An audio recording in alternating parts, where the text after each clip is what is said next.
Welcome to the final day of what has been an amazing India Global Week.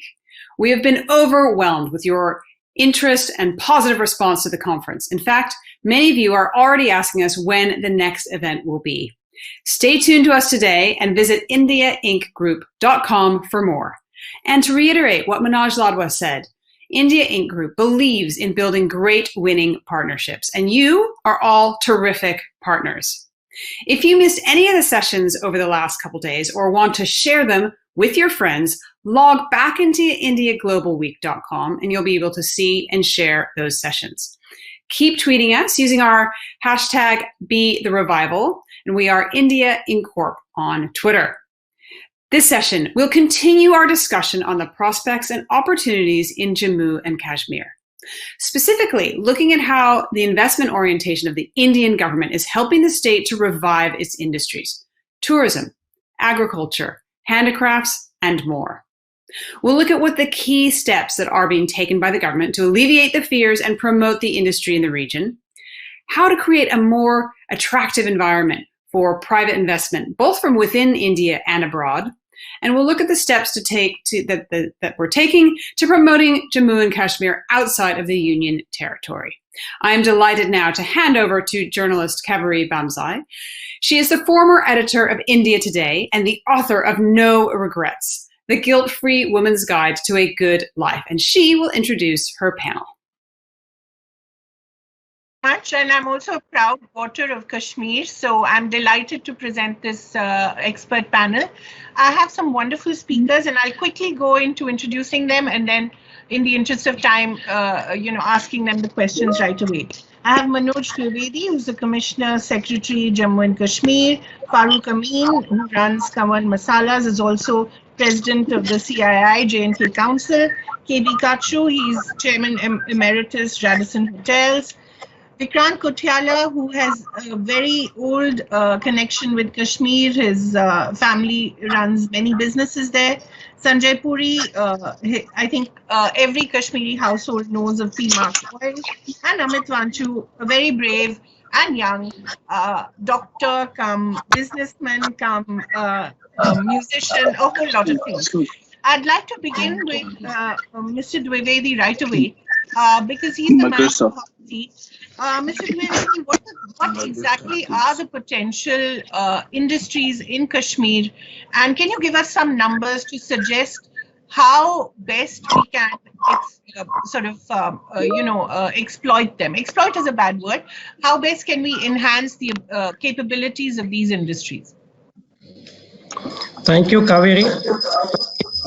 It's indeed a privilege to be part of this eminent panel, and many panelists are friends and fellow colleagues who have been entrepreneurs here, very successful entrepreneurs here.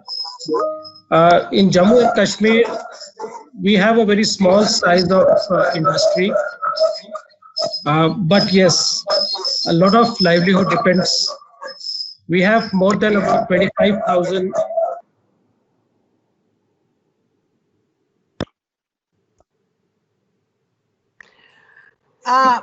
Yes.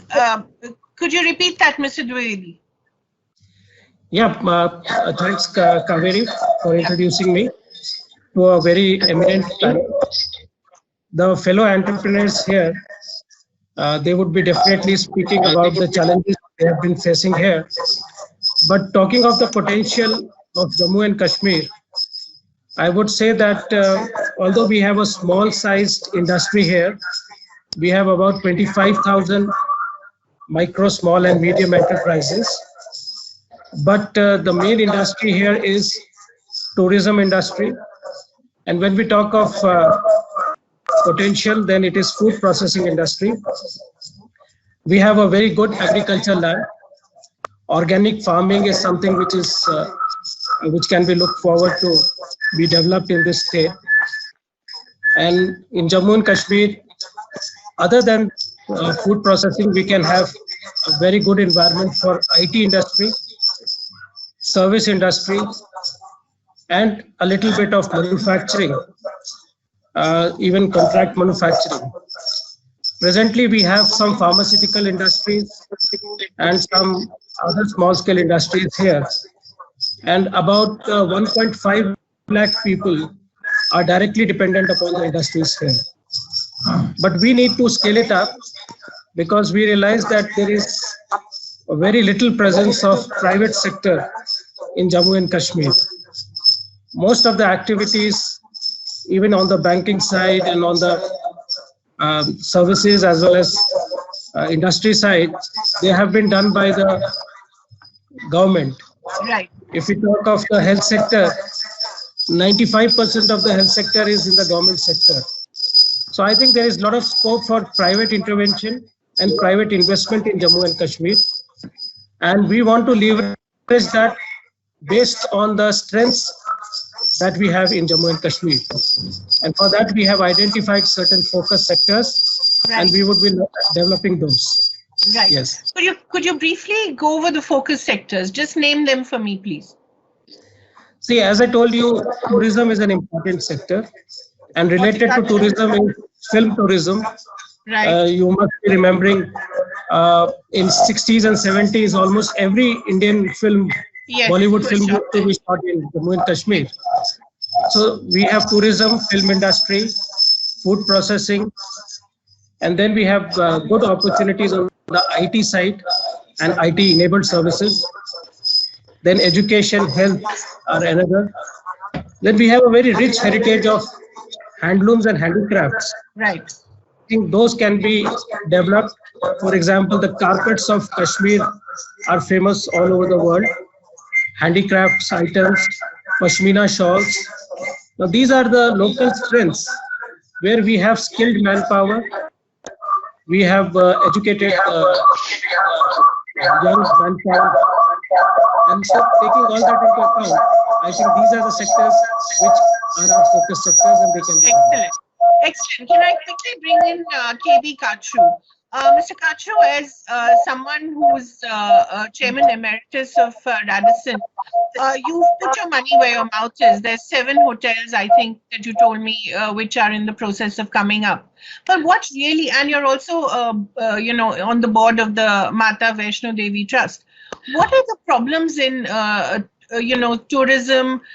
You have continual hartals, you have curfews, and of course, since 2014, there's been a series of terrible tragedies, man-made and otherwise.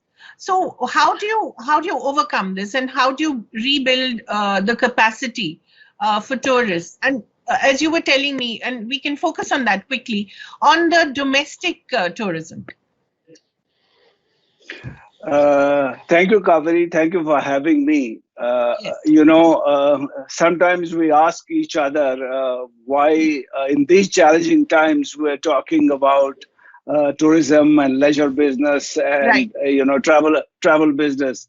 I think the whole world is going through challenging times, and it is indeed unsettling.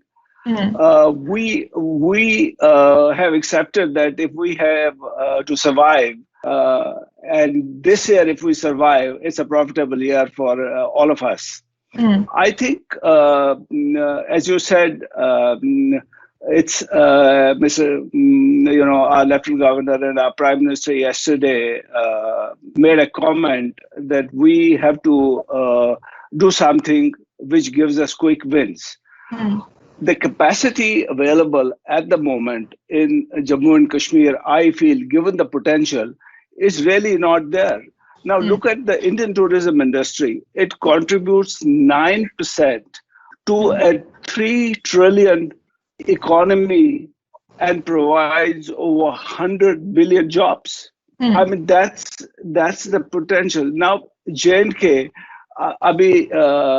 Manoj just mentioned the kind of people involved with tourism. I mean, there are over 100,000 families who are directly involved with tourism. Hospitality is in Kashmiri blood.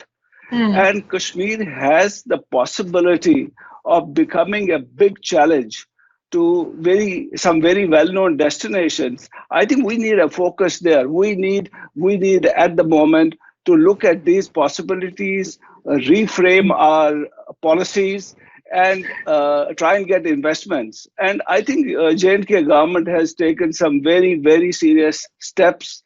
They are one of the very first states which has opened in this kind of a situation and set up rules and regulations which ensure health and safety. I think government needs to continue to listen to stakeholders and handhold the stakeholders at this time. And we will build. We have 7 hotels, as you said. We have signed. We are probably the largest international company who have committed to J&K. We are there. 4 of our hotels are already operating at the moment.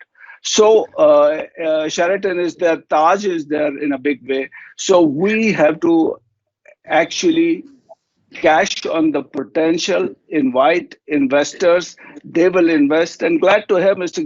Dwivedi saying that he's inviting private investors. But Mr. Kachru, one brief point here. You talked earlier of 26 million Indians who, go overseas because of the fear of flying. Kashmir can actually benefit from at least getting some of those numbers to the state. How best can we do that in the short term, in the time we have till winters come? Domestic tourism travelers we have in the country over 1.85 billion. It's really, really huge. And please appreciate that we had 26 million people flying out of India for leisure, holidays outside India.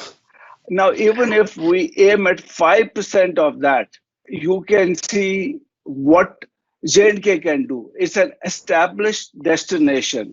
We can do it, but yes, what we need to do immediately is set up infrastructure, link destinations, make right circuits, and actually recognize tourism as an industry and give it industry benefits. Right. We'll come back to the circuit point later, Mr. Kachru, quickly. But I want to bring in Farooq Amin. Farooq is president of the CII J&K Council and is someone whose family runs the spices business. You know best what the potential is in various industries, especially in food processing. What are the things that stand in your way?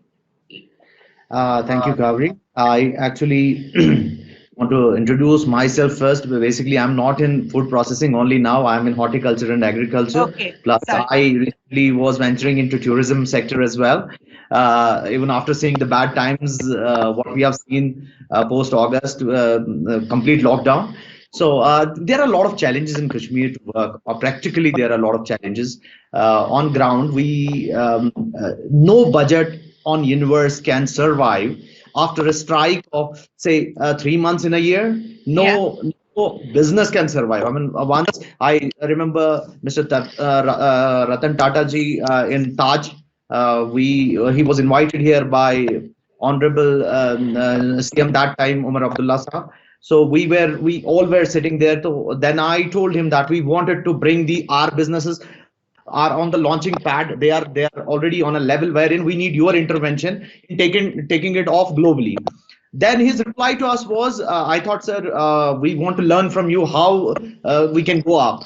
Then he asked me one question. Listen, dear, we just want to know one thing. How do you survive after 90 days of strike? So it's always a challenging thing. It's always a challenging thing to survive after so many restrictions and everything. But definitely there is a potential in our state. We have tremendous potential for food processing.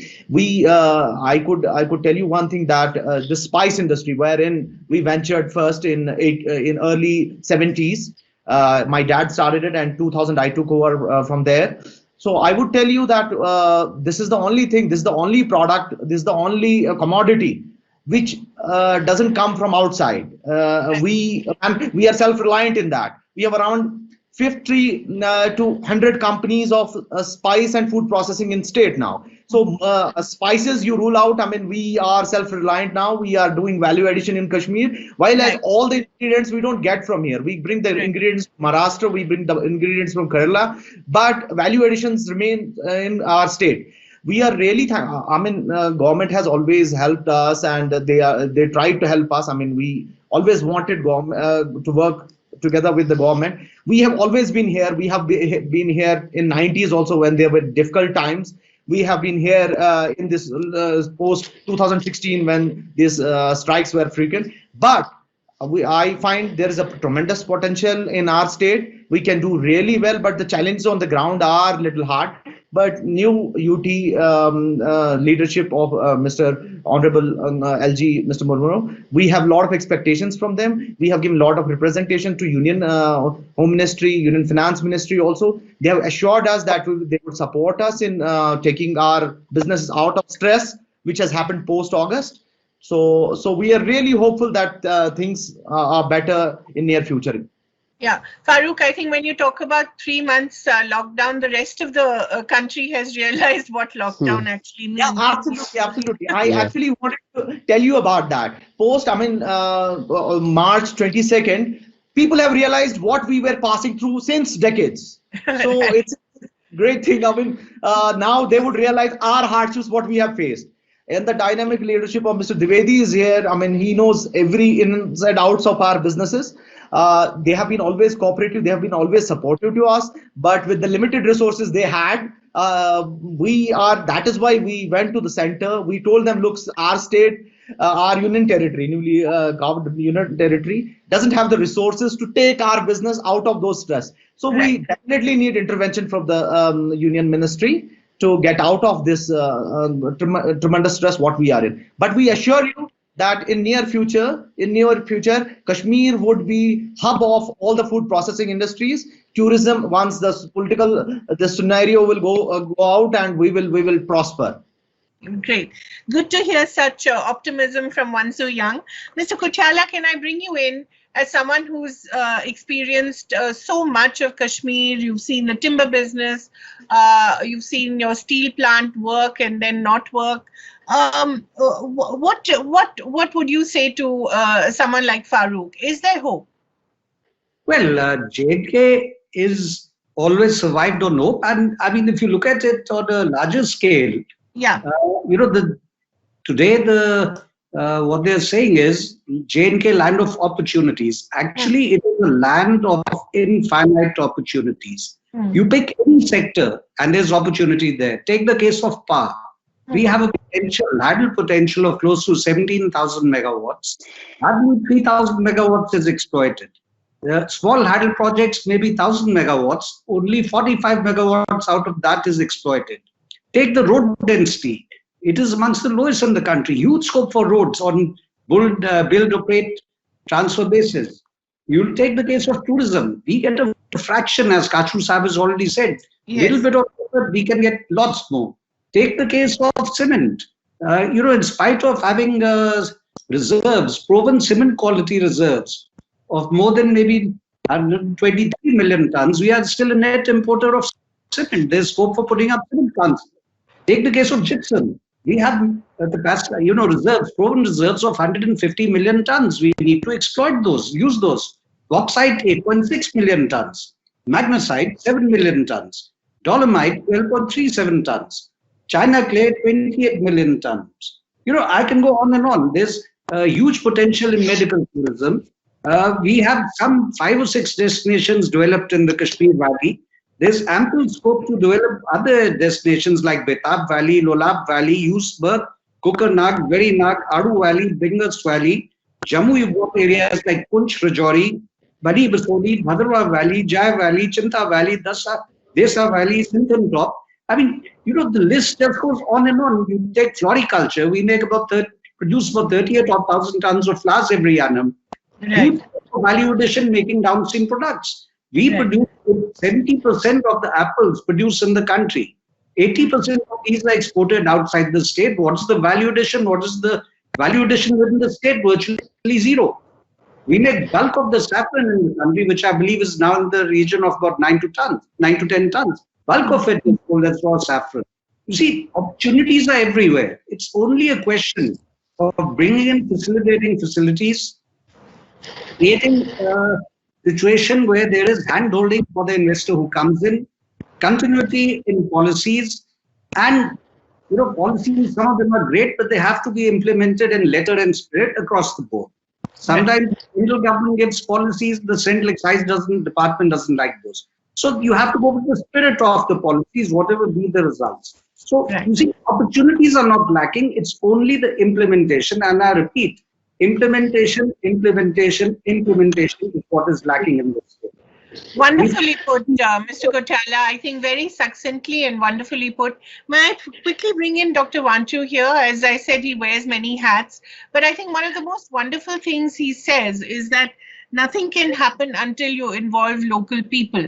And I'd like him to talk a little about this idea he has, which is of mapping specific districts of Jammu and Kashmir to states in terms of industries and in terms of potential. Dr. Wanchoo, please talk about that. Yeah, thank you, Kaveree. I would like to just start that in a UT like J&K, we always need government support if you have to really be successful. And thanks to Mr. Dwivedi, who has been always accessible to all the industrialists. But I want to add here that in the land of opportunities, we don't have to be opportunists. We have to be inclusive industrialists. Because unless we are not inclusive industrialists, then we are not able to involve local people. Business has to be a bridge between the local business holders and the multinational corporations and all the national companies. Because we all who have been here for 3 decades, we know how we have sustained and survived. And some are surviving, some are still facing a lot of challenges. But in order to strengthen these businesses, we need this inclusive support. And you have to revive this business, because unless we don't revive, you know that whatever Farooq was also talking and all other panels were also saying about that, all the disturbances that we have seen here, we have always tried to come up and come out and generate this employment opportunity for our youth, because youth are skilled, whether it is, and we have to be focused on soft industry here, you know, organic industry. Right. As post-COVID, we are seeing that wellness is in demand, health is in demand, organic foods are in demand. You will have a huge market, because Kashmir is not meant for something like a steel industry, but it is meant for an education, which I think government is coming with that education investment policy, like an education city or a health-oriented city, or your horticulture produce, or entertainment for that matter, whether line production or Bollywood films that we had here. And in that, what we have to do is that every district in our state has a particular produce. See, I'll give you an example. Say we go on the South Kashmir side in Sethar and other areas, they make wonderful cricket bats. Or you have Apple generating some towns which are just famous for Apple, whether it's Sopore or in the South Kashmir, it is there.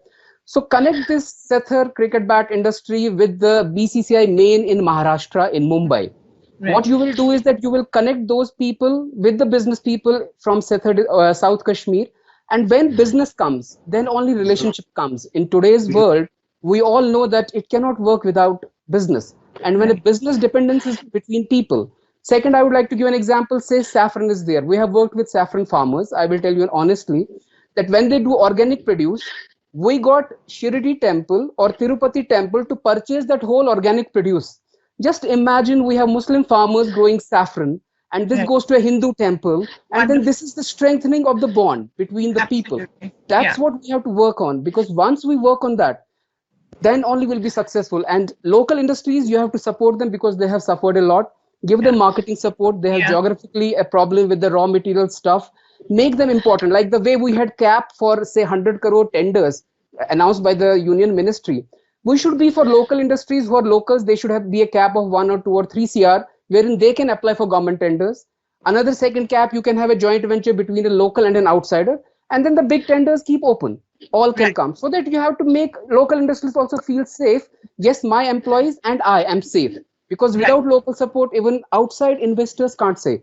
And I'm optimistic that, yes, we can grow it to a huge level, preserving our environment, preserving our land, which is famous for giving all the beautiful things. Wonderfully put again. May I bring in Sanjay Puri here, because you mentioned food park, as one of the things that you'd like to do. Could you tell us what the challenges are? Sanjay? Can you hear me Sanjay? now? Yes, I can. Please tell me, Sanjay. What are the challenges that you face as a local industrialist, both for your edible oil business as well as the potential food park that you've been talking about?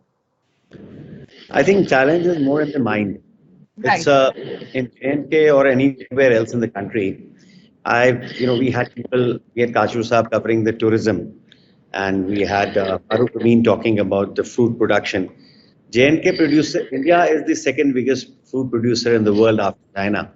And in India, we are possibly the biggest fruit producer for a whole lot of fruits like apples for sure. Then we do almonds. So it depends upon what you are looking for. I've never faced a challenge in J&K which I've not been able to say that this thing compared to what is happening in the rest of the country. It's nothing. So J&K gives you one of the best places to work for. You have a small community of businesses here, and the government is very proactive. I've seen Manoj Dwivedi going himself to the industry and to the departments to try to resolve the problems. This doesn't happen in big states like Maharashtra and Punjab. In J&K, you have Manoj Dwivedi even going and calling up the DC. Please inka kaam kiya jaye. So J&K really offers you an opportunity like nothing else. And you're talking about tourism.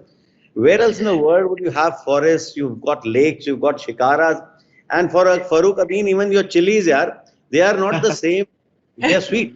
I mean, where else in the world would you have chilies which are not, but don't bite you? Yeah. And you have, you've got food, you've got. I think we've underestimated the quantum of change that has happened in the state in the last year. We've had strikes, we've had hartals, and I'm sure you guys can empathize with what's happening in the state. Yeah. But I tell you the determination of the people in the state and the way they've gone. And I can give you an example. One of my friends, he started his business in J&K. He's from Jammu. He started his business in 1989. He went to Srinagar, went to Anantnag. Now, he set up a business, a plywood factory, and today he's got two of them. Once his factory has burned down, he's rebuilt it. Now he's put up 3 more plants in Kashmir, in Lassipura. This is Pulwama. So there is immense opportunity for him, and there's immense opportunity for everybody else there. Now, what you're asking me, I think the basmati that you grow in Kashmir, in Jammu, is the organic basmati. You can export it around the world. The rajma you get from Kishtwar is something you won't get anywhere else. We are already doing edible oil. We're doing flour milling, and there is a great culture of bakery in my state. Right. In Kashmir, there is a culture where हम जैसे मिठाई बांटते हैं in the rest of the country. Kashmir में they do bakery. Right. There is a bakery item for wedding. There is a bakery item for fasting. There is a bakery item for breaking the fast. So it's given me, and the kind of bakery you have in Kashmir, the Jain brothers and the Adus, is somewhere you won't get anywhere else in the world. It's a great state. And looking at the future, I am looking at the time when I would travel from Jammu to Srinagar on a train, and which I think is going to happen in my lifetime, or I'll be looking at next 5 years. Right. So I feel that state of J&K, this is the time for people to come in here, invest. You underestimated what is going to change in the state in the next 10 years. This is going to be a totally different state. We're going to overcome most of the problems. I'm sure the people, the boys, are going to get back into the mainstream. The militancy is going to go away. We have and we will settle all the problems that we have in our country. And God bless. Jai Hind. Things will go well for the country, for the state. Thank you very much, Mr. Puri. You had the last word, but very wonderfully put. And we end on a note of hope. Thank you all the panelists for your valuable time and your valuable insights. Thank you very much. Thank you. Thank you. Thank you. Thank you very much. Thank you. Kaveree.